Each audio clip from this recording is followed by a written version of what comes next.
Louvado seja Deus pela vida, pela salvação. Louvado seja Deus por este momento ímpar que Ele nos conhece. Aqui quem vos fala é a missionária Maria Zélia Araújo, da Segunda Igreja Presbiteriana em Campina Grande e vice-presidente da Missão Cariri para Cristo. Neste momento, nós refletiremos um pouco sobre a palavra de Deus, conversando sobre os títulos de Cristo apresentados no Novo Testamento. De acordo com a Bíblia de Estudo e Fonográfica, nós temos as seguintes designações para a descrição da pessoa de Jesus Cristo, o Cristo enviado de Deus. Em Mateus, capítulo 1, verso 1, você vai encontrar que ele é designado Messias. Já em Marcos, capítulo 1, verso 1, Filho de Deus.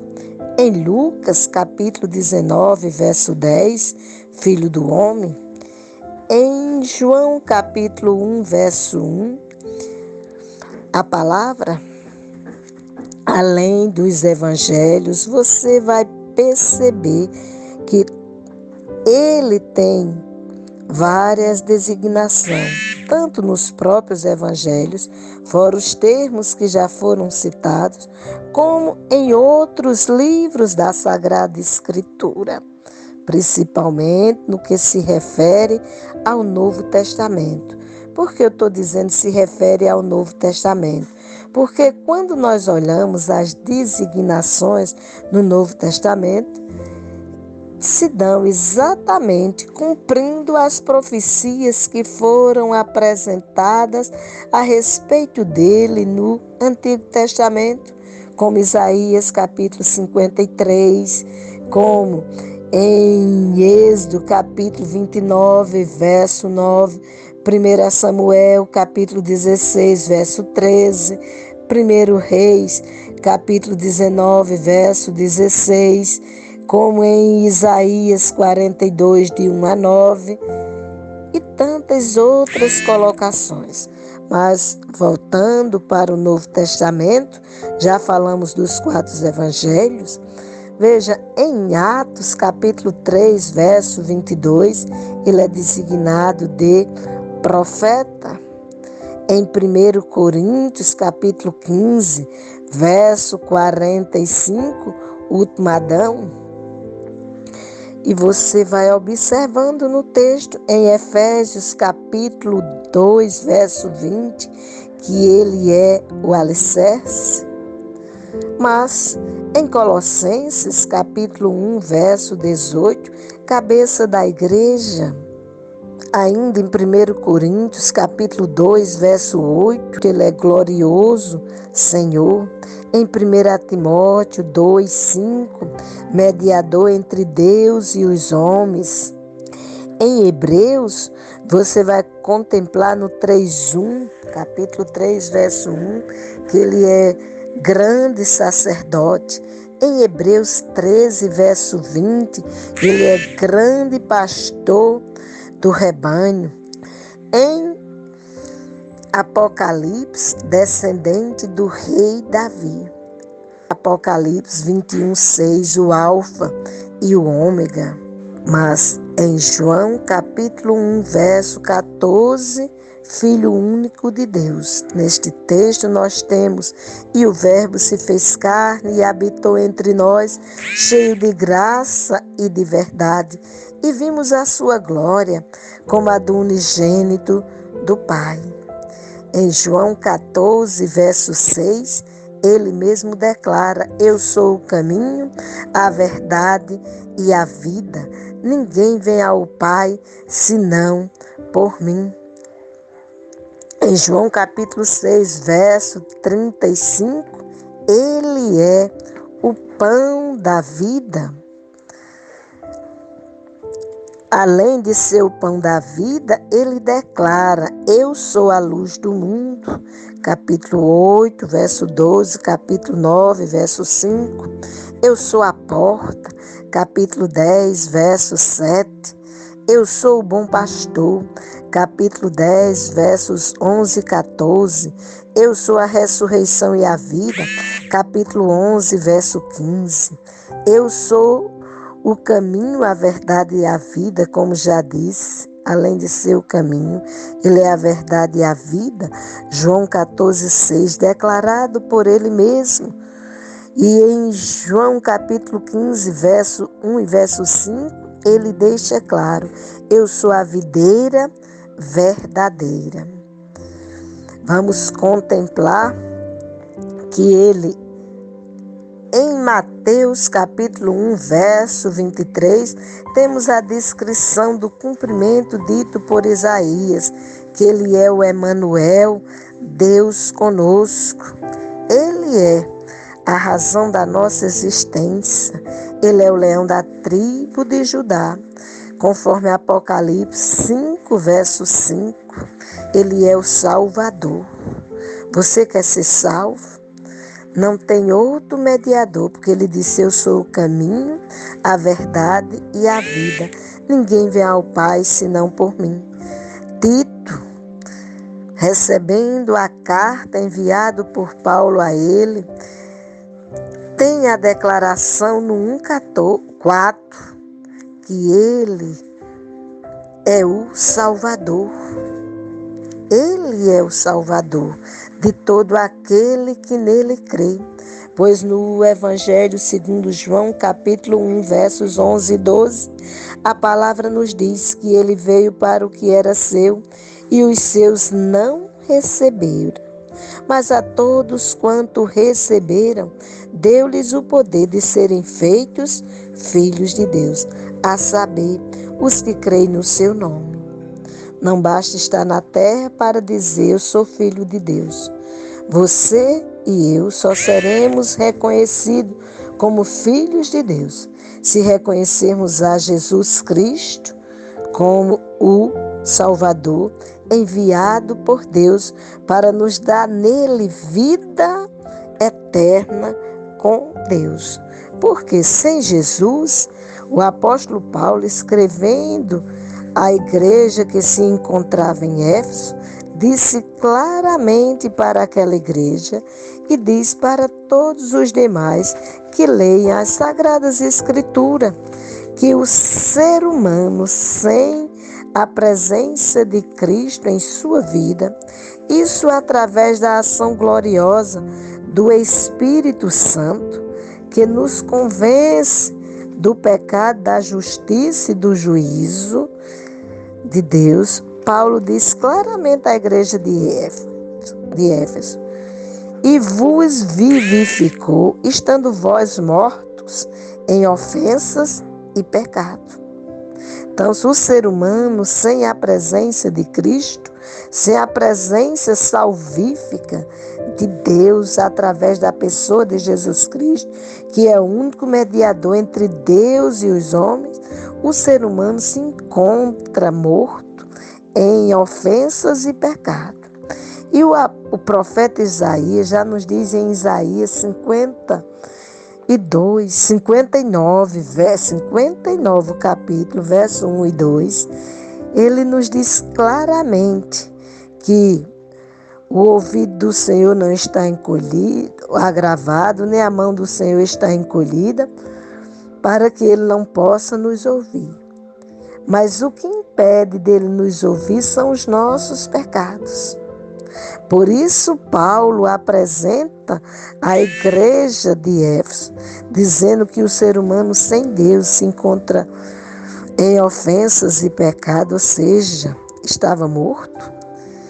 Aí ele segue dizendo a esta igreja em Éfeso: em que noutro tempo andaste segundo o curso deste mundo, segundo o príncipe das potestades do ar, do espírito que agora opera nos filhos da desobediência. Todo aquele que não obedece a Deus através da sua palavra são considerados filhos da desobediência. E ele segue quem, Paulo? Entre os quais todos nós também antes andávamos desejosos da nossa carne, fazendo a vontade da carne e dos pensamentos, e éramos, por natureza, filhos da ira, como os outros também.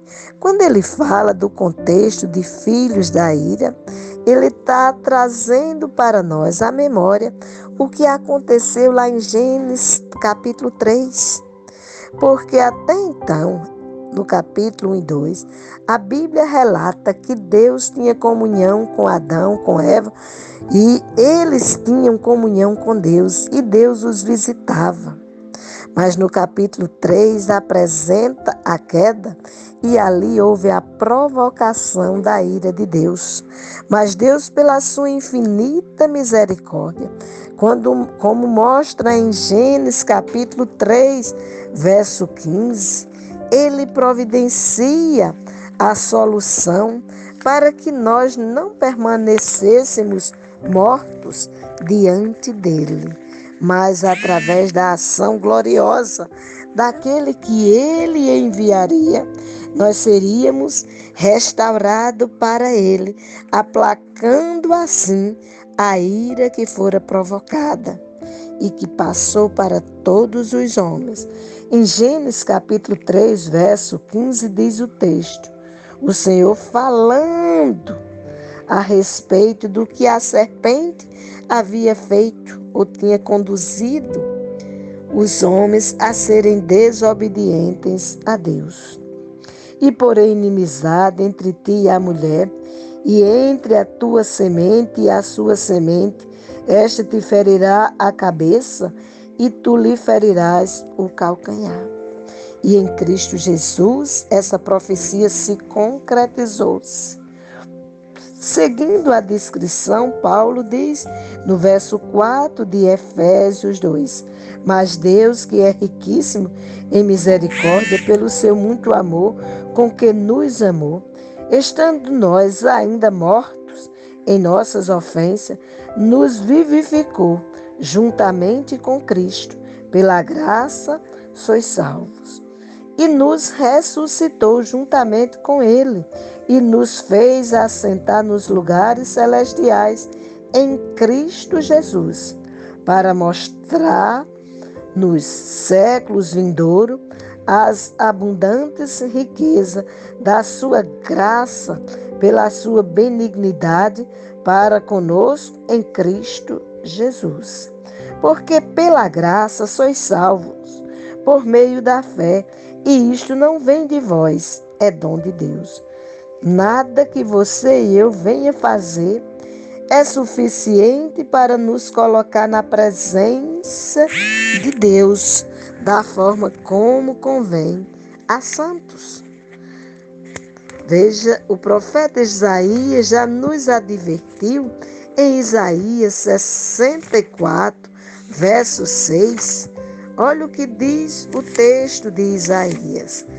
Como o Senhor mostra como devemos ser apresentados diante dele.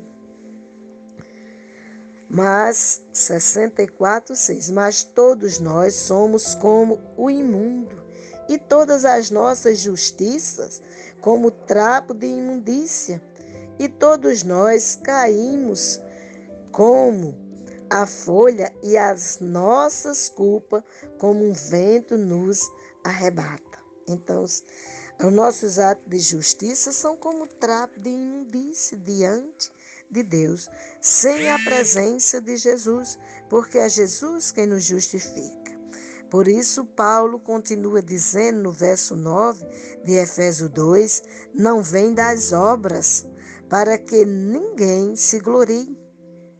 E no verso 10 diz que nós, em Cristo Jesus, porque somos feitura sua, criados em Cristo Jesus, para as boas obras, as quais Deus preparou, para que andássemos nela. Então, a razão da nossa existência se encontra em Cristo Jesus. Olha só, amados do Senhor, o que Deus nos diz a respeito do Cristo, para que você entenda todos os termos que foi citado no início dessa colocação, que vai de Gênesis a Apocalipse, mas a ênfase dada foi no Novo Testamento. Quais são os títulos de Cristo? Que títulos Cristo recebeu? E nós citamos todos eles para que você pudesse entender quem é o Cordeiro de Deus, como mostra em João 1,29. Quem é o Santo de Deus, como mostra em Marcos 1,24. Quem é o Emanuel, Deus conosco, como mostra em Mateus 1,23. Quem é a luz do mundo, como mostra em João 9,5. Quem é o leão da tribo de Judá, como mostra em Apocalipse 5,5. Quem é o Rei dos Reis, Senhor dos Senhores, como mostra em Apocalipse 19:16. Quem é o grande sacerdote, como está em Hebreus 3:1. E assim sucessivamente. Quando nós olhamos para as Sagradas Escrituras, na Bíblia de Estudo de Genebra, diz o seguinte a respeito do termo Cristo. Cristo, baseado na palavra grega para ungido, Cristo corresponde à palavra hebraica Mashiach, ou Messias, ou ungido. No Antigo Testamento, a unção com óleo simbolizava a nomeação de uma pessoa por Deus para um ofício. Jesus foi nomeado para um ofício, como está lá em Gênesis 3,15. Todos os 3 ofícios do Antigo Testamento, profeta, ministro e rei, eram nomeados dessa maneira, conforme 1 Reis 19:16, Êxodo 29:7, 1 Samuel 16:13, respectivamente. Porém, no tempo de Jesus, Messias era uma nomeação primariamente usada para o cargo de rei.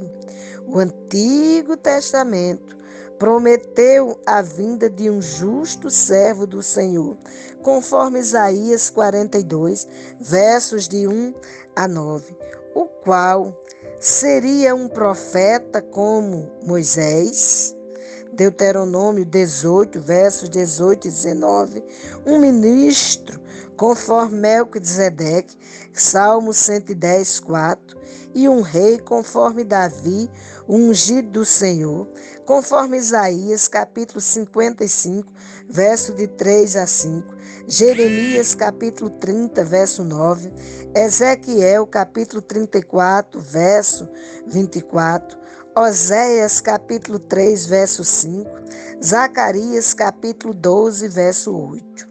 Israel esperava um Messias que traria vitória sobre seus inimigos e estabeleceria uma regra de paz. O Evangelho de Mateus proclama que Jesus é o Cristo, o Rei e Libertador prometido, muito mais do que o Messias das expectativas popular. O próprio Jesus raramente usou esse título pelo fato de que era muito mal interpretado. Ainda seguindo a palavra de Deus na Bíblia de Conselheiro, que é uma Bíblia de estudo, falando a respeito de Jesus Cristo, diz em seu comentário, Jesus é o Verbo, conforme João 1:1, que se revela por toda uma história, em meio a uma família, em meio às relações humanas. Essa passagem não só nos informa quem são os antepassados de Jesus, mas também a história de todo um povo, o povo escolhido por Deus, com seus altos e baixos, seus triunfos e derrotas. A genealogia serve também para percebermos um ritmo que é gerado ao longo do tempo. A mensagem implícita é que os propósitos de Deus se cumprem, apesar dos inúmeros erros humanos, de guerras e de crises mundiais. Com Jesus Cristo, descendente do rei Davi, é aguardado Messias, o reino dos céus se faz presente neste mundo e inaugura uma nova ordem de paz e justiça, com dimensões terrenas e eternas.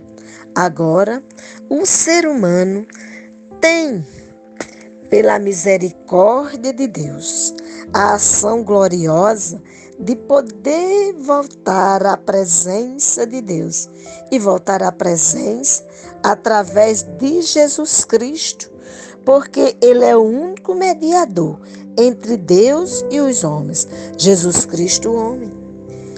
Neste momento, o Senhor te dá a oportunidade de você conhecer um pouco mais do seu Filho amado, aquele em quem Deus se compraz. Você tem a oportunidade de conhecer as suas várias designações no Novo Testamento, ou seja, nos livros que vai de Mateus até Apocalipse.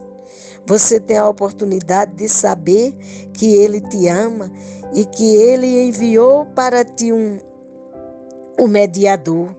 Quem enviou? Deus. E Deus diz que Ele é o único. Nada nem ninguém te colocará na presença de Deus. Veja que o profeta Isaías já nos diz que os nossos atos de justiça são como trapo de imundície diante de Deus, sem a presença de Jesus. Mas quando reconhecemos Jesus como Senhor e Salvador de nossas vidas, também diz o profeta Isaías no capítulo 1, verso 18, se os nossos pecados estiverem vermelho como a escarlate, se tornarão branco como a neve, à medida que reconhecemos Jesus como Senhor e Salvador de nossas vidas. Se você perguntar como isso acontece por fé. E o que é a fé? Ora, a fé é o firme fundamento das coisas que se espera e a convicção de fatos que se não veem. Você não vê, mas a palavra também nos diz em Hebreus capítulo 11, verso 6, que ninguém se aproxima de Deus se não for por fé. Você quer ser galardoado por Deus? Reconheça Jesus como Senhor e Salvador de tua vida. E você está exatamente dentro do contexto das dimensões terrenas e eternas. Você se encontra na terra. E Jesus, na sua oração sacerdotal, no Evangelho segundo João, capítulo 17, ele roga ao Pai que não nos tire do mundo, e sim que nos livre do mal. E roga por aqueles que vinham a crer nele. Isso ele orando pelos seus discípulos e apóstolos. Ele orou também já por você. Reconheça Jesus como Senhor e Salvador de tua vida. Veja quem Ele é, Filho de Deus, o Messias, Filho do homem. Ele é o pão da vida, Ele é o Alfa e o Ômega, Ele é o descendente do rei Davi, Ele é o grande pastor do rebanho, Ele é o grande sacerdote, Ele é o Santo de Deus, Ele é o Cordeiro enviado, apresentado por Deus quando da crucificação de Isaac.